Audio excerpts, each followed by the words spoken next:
Assalamualaikum warahmatullahi wabarakatuh. Selamat berjumpa kembali di praktikum entomologi praktikum 3 dan keempat. Praktikum 3 yaitu anatomi dan fisiologi serangga. Nah, adik-adik, tujuan praktikum kita hari ini adalah untuk mengetahui dan memahami bentuk dan susunan alat tubuh serangga serta fungsinya secara umum. Nah, untuk anatomi internal serangga itu bisa kita lihat pada sistem pencernaan, pada sistem ekskresi, sistem pernapasan, dan sistem saraf. Pada sistem pencernaan serangga, jenis makanan serangga berbeda-beda. Ada yang makan tumbuhan, ada pula yang memakan daging. Saluran pencernaan belalang terdiri atas mulut, kerongkongan, tembolok, lambung pengunjah, lambung, usus, retikulum, dan anus. Silahkan adik-adik perhatikan gambar sistem pencernaan serangga berikut ini.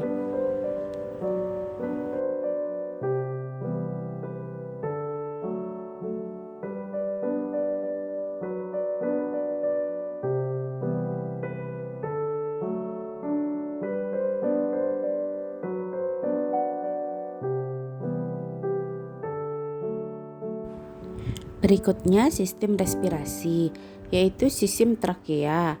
Jadi serangga mempunyai sistem tabung dalam atau sistem trakea yang mengantarkan udara dari luar tubuh ke sel-sel tubuh, dan sistem ini melaksanakan respirasi atau pernapasan. Nah, artinya sistem pernapasan serangga ini pertukaran gas dari jaringan dengan udara dilakukan dengan menggunakan sistem pembuluh trakea. Umumnya spirakel terbuka saat terbang dan tertutup saat istirahat.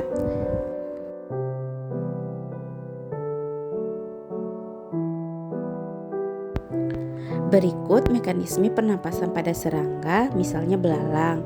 Jika otot belalang berkontraksi, maka trakea memipih sehingga udara kaya CO2 keluar. Sebaliknya, jika otot belalang berelaksasi, maka trakea kembali pada volume semula, sehingga tekanan udara menjadi lebih kecil dibanding tekanan di luar. Sebagai akibatnya, udara di luar yang kaya O2 masuk ke trakea.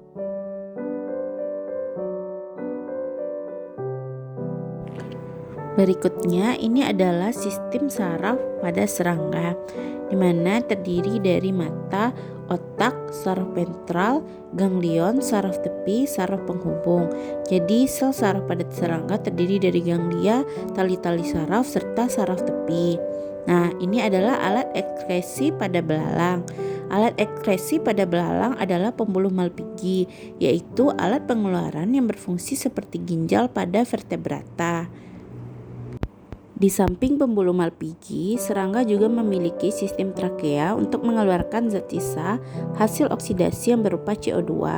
Sistem trakea ini berfungsi seperti paru-paru pada vertebrata.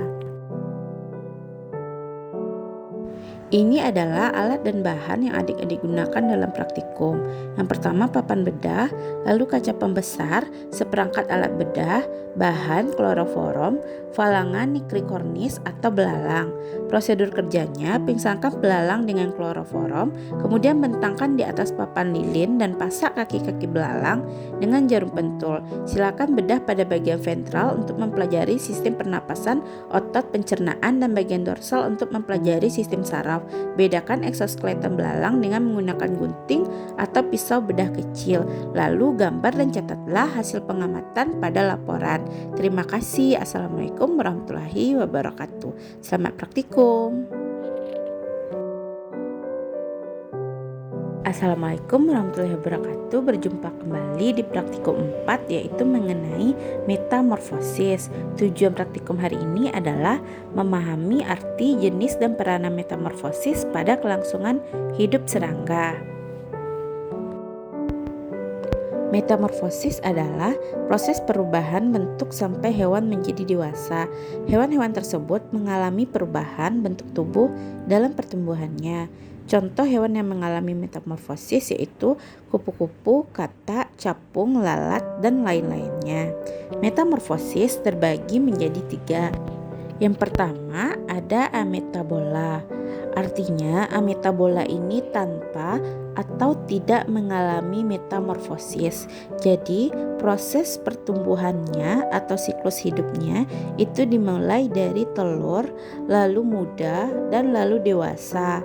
Jadi, contohnya di sini adalah Ordo Diplura. Contohnya Cambodia sp. Lalu Ordo Tisanura contohnya Lepisma sakartina atau kutu buku, dan Ordo Colombola contohnya adalah Papirius fucus atau kutu kebun.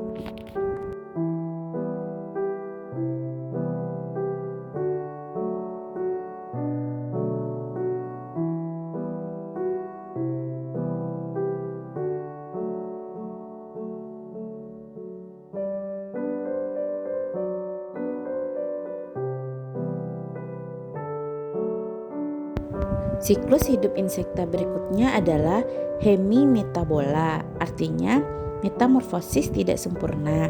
Jadi metamorfosis ini dimulai dari telur, nimfa, dan imago.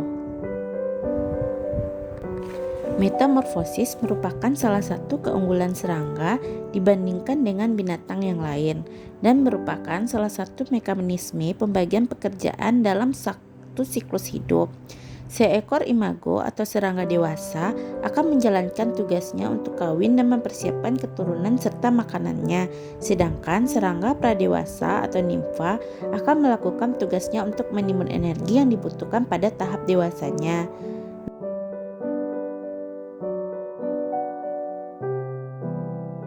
Siklus hidup insekta berikutnya adalah holometabola, yaitu metamorfosis sempurna, di mana perkembangannya dimulai dari telur, larva, pupa, dan imago.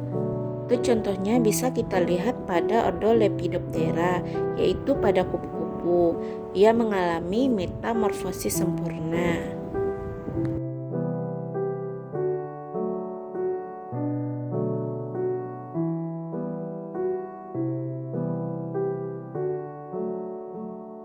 Nah, jadi adik-adik sudah mengetahui perbedaan dari metamorfosis. Yang pertama ametabola, artinya tidak mengalami metamorfosis. Yang kedua metamorfosis tidak sempurna atau hemitabola. Dan yang ketiga metamorfosis sempurna, yaitu holometabola.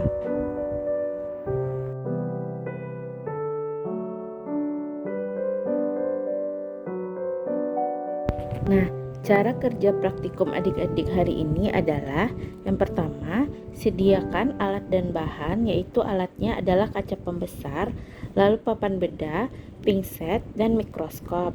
Bahannya adalah spesimen telur, larva, dan pupa serangga. Serangga yang adik-adik pilih bisa rayap, belalang, kupu-kupu, atau capung. Prosedur kerjanya, yang pertama, siapkan mikroskop dan kaca pembesar untuk mengamati spesimen larva dan pupa, serta serangga dewasa yang disediakan. Sebutkan tipe metamorfosis masing-masingnya. Yang kedua, spesimen dewasa yang ada dan juga disebutkan stadium hidupnya. Kemudian, amati spesimen larva dan pupa. Tentukan jenis larva dan pupanya. Jelaskan ciri masing-masing larva dan pupa dengan detail. Jangan lupa adik ambil dokumentasinya dengan memfoto atau memvideo spesimen yang adik-adik dapatkan, lalu adik-adik tuangkan pada laporan. Demikian praktikum keempat kita mengenai metamorfosis.